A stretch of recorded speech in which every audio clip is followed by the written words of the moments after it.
लग गया। अच्छा, हिमाचल प्रदेश में पुलिस भर्ती घोटाला जिसका कि भंडाफोड़ हुआ है,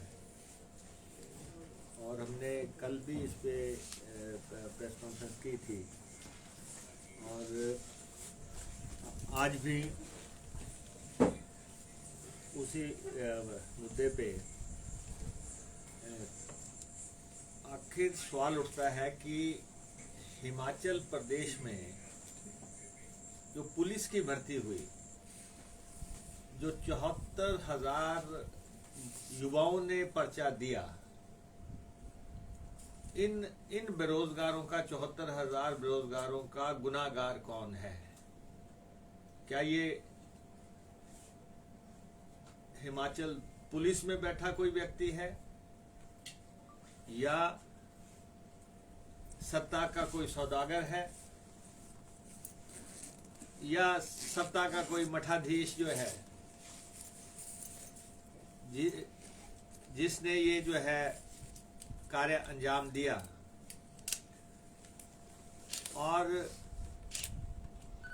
इस घटना ने पूरे प्रदेश को शर्मसार कर दिया, और प्रदेश के युवाओं के साथ, उनके भविष्य के साथ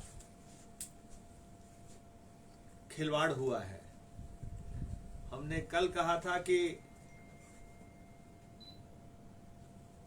इसकी सीबीआई जांच होनी चाहिए और मुख्यमंत्री को इस्तीफा देना चाहिए। अब भी हम इस बात पे कायम हैं कि होम मिनिस्ट्री मुख्यमंत्री के पास है, और लगातार दूसरी दफा पुलिस विभाग जो उनके अधीन है उसमें ये पर्चा लीक हुआ है, और ये राजनीतिक बेईमानी की पराकाष्ठा है। प्रदेश में 11,000 से अधिक बेरोजगार हैं। बेरोजगारी दर में हम 6%, 12.1% पे चले गए हैं, और 6वें पायदान पे है पूरे देश में। 6ठे पायदान पे हम बैठे हैं पूरे देश में। ऐसे में ये पुलिस भर्ती का प्रकरण होना, और हमारा ये आरोप है कि जयराम सरकार ने जहां तक संभव हुआ इस मामले को दबाने की कोशिश की, जहां तक संभव हुआ इस मामले को दबाने की कोशिश की। जब पता लग गया कि इसमें बेईमानी हुई है, तो आदेश दे दिए कि आप जल्दी से रिजल्ट निकालो। जब ये बात सामने आने लगी कि पुलिस भर्ती में घोटाला हो गया, पैसा चला है, बिक्री हुई है, और लोगों के बच्चों के भविष्य के साथ खिलवाड़ हुआ है, ऐसे में दबाव में जो है फटाफट जो है वो पर्चा इन्होंने जो है उसके रिजल्ट निकाले। उसके बाद जब पहले एसएमएस और जो है व्हाट्सएप चैट जो है बाहर आए, तब जो है इस मसले को दबाने की कोशिश की गई, और जब लोगों ने आरोप लगाए तो ये कहा गया कि आप जो है आपके खिलाफ मामला दिया जाएगा, आपको जो है जेल में भेज दिया जाएगा। जब अफसरों ने भी इस मसले को खोज निकाला, तो सरकार ने उन अफसरों पे भी दबाव डाला कि आप इसको जो है दफन रहने दो, आप लोगों ने नौकरियां करनी है, और इसमें हाथ डाल के आपका कोई फायदा नहीं होने वाला है। लेकिन मुझे इस बात की खुशी है कि हिमाचल प्रदेश में अब भी ऐसे अफसर भी हैं जिन्होंने सरकार की परवाह नहीं की, जिन्होंने कागजों में जो है ये नोटिंग्स डाल दी कि बेईमानी हुई है, हेराफेरी हुई है, लोगों के एक्स्ट्रा ऑर्डिनरी नंबर आए हैं, जिनका जो रिकॉर्ड है, योग्यता है, शैक्षणिक जो मेरिट है, उसके साथ जो है इनकी मेरिट कतई भी मैच नहीं करती है, और जो नंबर इन्होंने लिए हैं वो इनके बस के बाहर की बात है। और इसका दायरा पूरा प्रदेश है, हिमाचल प्रदेश पूरा इसका दायरा है, और ये सिर्फ कांगड़ा तक सीमित नहीं है, ये बाकी जगह भी, ऊना, हमीरपुर, ऊना में भी बहुत लोगों के भविष्य के साथ खिलवाड़ हो गया। अभी जांच जब चल रही है तो आपने देखना कितने लोग ऐसे सामने आ जाएंगे जिन्होंने पर्चा खरीदा, और ऐसे बहुत से लोग जो मेरिट में आ सकते थे वो मेरिट से बाहर हो गए। अब जो लोग सिलेक्ट हुए, जो जेन्युइनली सिलेक्ट हुए, जिनको पर्चा नहीं मिला, उनके भविष्य का क्या होगा? और जो खरीदो फरोख्त की वजह से मेरिट में नहीं आ पाए, उनके भविष्य का क्या होगा? और पर्चा कहां, जो प्रिंट करने का जिम्मा था या पर्चा डालने का जिम्मा था, जिन लोगों के ऊपर ये जिम्मेवारी थी, उन पे क्या एक्शन हो रहा है? उन ऑफिसर्स पे क्या एक्शन हो रहा है जिनका जिम्मा था ये पर्चा जो है सीक्रेट तौर पे एग्जामिनेशन हॉल तक पहुंचे, और वो कोई ना कोई तो जो है लोग हैं जिन्होंने पर्चे को इस ढंग से बाहर निकाला, लीक किया। वो प्रिंटिंग, कभी कह रहे हैं प्रिंटिंग प्रेस से हुआ। ये तो सारे जो पर्चे डलते हैं इनकी तो बहुत मापदंड तय है कि उसको जो है गोपनीय रखने का जिम्मा किन पे था, पर्चे किन किन ने डाले, और किसने जो है आगे ये बाहर किया, और कौन लोग हैं जिन्होंने ये पैसा तय किया जो 8-8 लाख रुपए में पर्चा बिका। कोई तो उसका किंग पिन होगा, कोई तो उसका मास्टरमाइंड होगा कि जिन्होंने पर्चा बाहर किया और पर्चे के बाद पैसे तय किए। तय होने के बाद इसमें तो बड़े पैमाने पे गिरफ्तारियां बनती हैं,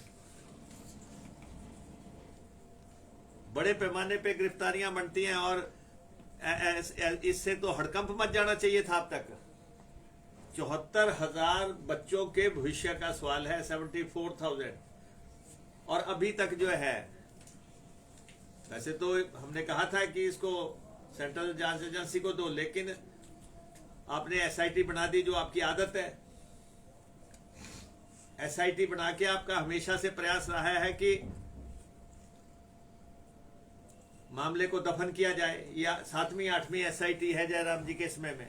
कोई भी प्रकरण होता है सबसे पहले एसआईटी बनाते हैं, और उसमें उन लोगों को भी शामिल कर लेते हैं जिनके अधीन ये कांड हुए होते हैं। और अब जो है एक इंप्रेशन देने की कोशिश की जा रही है कि मुख्यमंत्री ने दखल दिया तब पर्चा रद्द हुआ, जबकि हकीकत यह है कि मुख्यमंत्री के बस से बाहर बात हो गई थी। मुख्यमंत्री तो चाहते ही नहीं थे कि पर्चा रद्द किया जाए। वो तो जो है लगातार एक इंप्रेशन देने की कोशिश हो रही है, जबकि हकीकत यह है कि ना तो पुलिस हेडक्वार्टर चाहता था कि पर्चे को रद्द किया जाए, ना ही मुख्यमंत्री चाहते थे। उन्होंने जितना दबाने की कोशिश करनी थी की, लेकिन एफआईआर अफसरों ने कर दी। अफसरों ने एफआईआर कर दी, और अफसरों ने लोग पकड़ लिए, और पुख्ता तौर पे पकड़ लिए कि पैसा चला है, और रिकॉर्ड पे ले आए कि पैसा चला है। जिसके बाद सरकार के बस में नहीं रहा, सिवाय इसके कि ये कहें कि अब और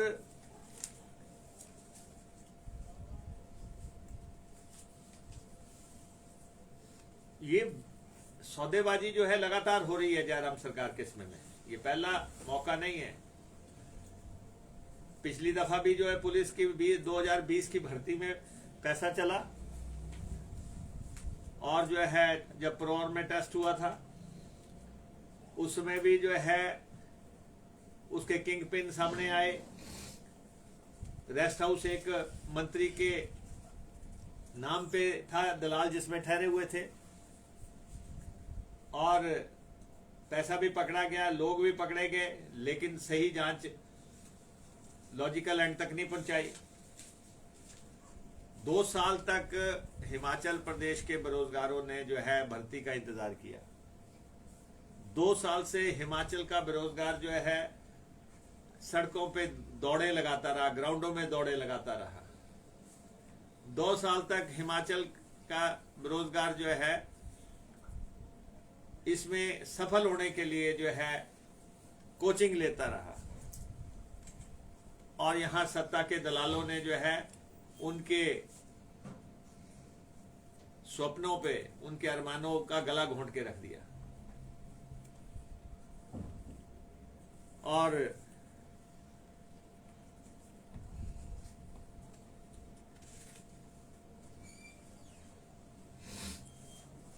और सरकार सिर्फ एसआईटी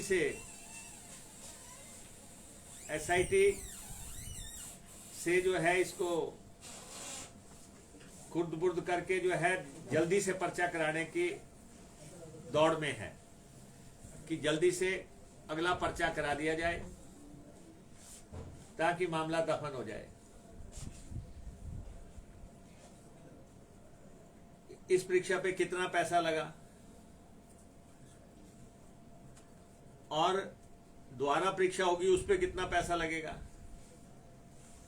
बच्चों ने जो जितने सेंटर्स में बैठना है वो उनको आप कंपनसेट कैसे करेंगे, बार बार वो आएंगे। और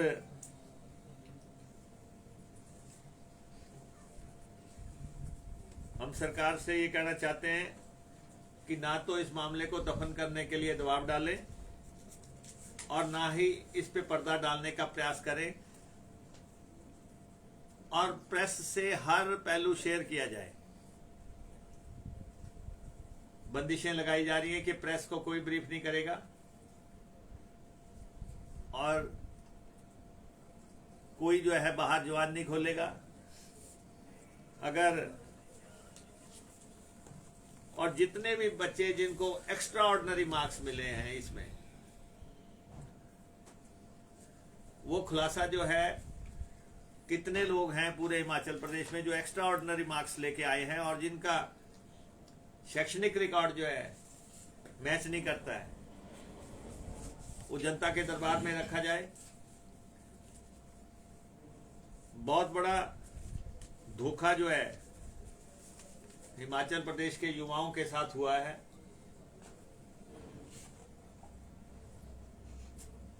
सरकार एक शब्द नहीं बोल पाई है, सिर्फ ये कि जी हमने पर्चा रद्द कर दिया। इससे आगे बढ़ के ना सरकार का कोई मंत्री, ना कोई अधिकारी, कोई इस मसले में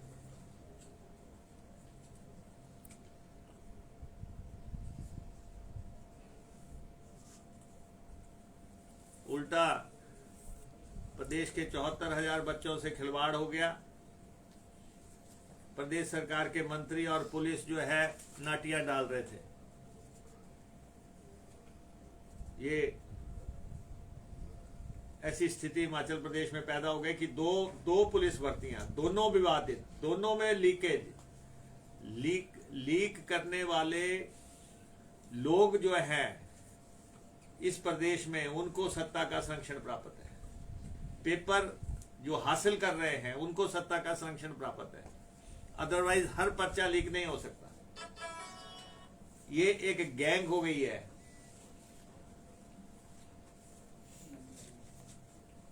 और जिन लोगों को नौकरियां इस तरीके से मिल रही हैं,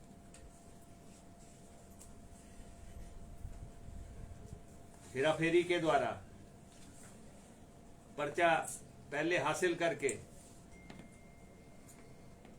और या सॉल्वर लाके या पैसा देके ये एक देवभूमि को इन्होंने कलंकित कर दिया है।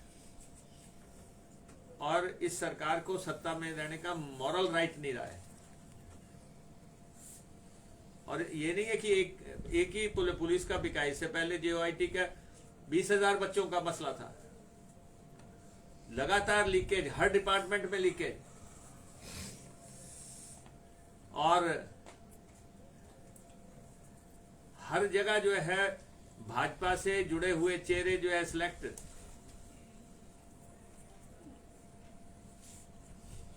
ये जो है बहुत बड़ा दुर्भाग्य है प्रदेश का। और हमारा आरोप है कि सत्ता के संरक्षण में, सत्ता के इशारे पे ये सब हो रहा है। भर्तियां विवादित हो रही हैं, अदालतों में जा रही हैं, या फिर बैकडोर एंट्री की जा रही है, चोर दरवाजे से भर्तियां की जा रही हैं। अभी जितनी भी भर्तियां इस सरकार ने करने की कोशिश की है चुनावों के नजरिए से, सब बैकडोर एंट्रीज है। सिर्फ और सिर्फ जो है वोट की राजनीति के, या फिर जो है भाजपा के लोगों को जो है नौकरियां दिलवाने के लिए जो है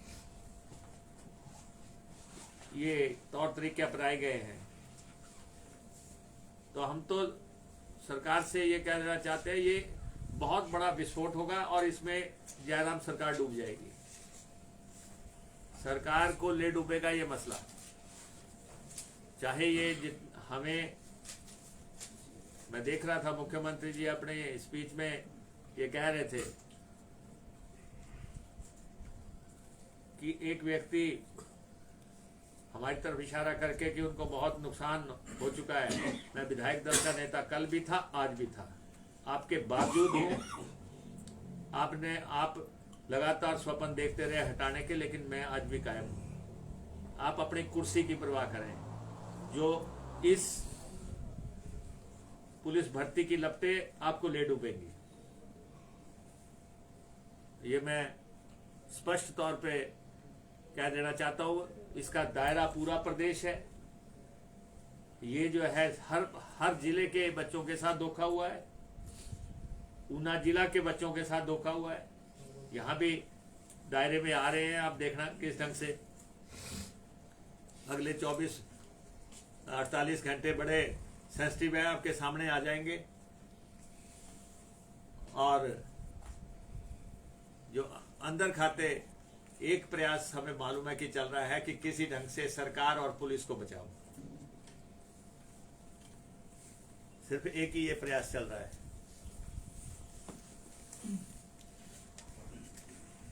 सर, JOIT का मुद्दा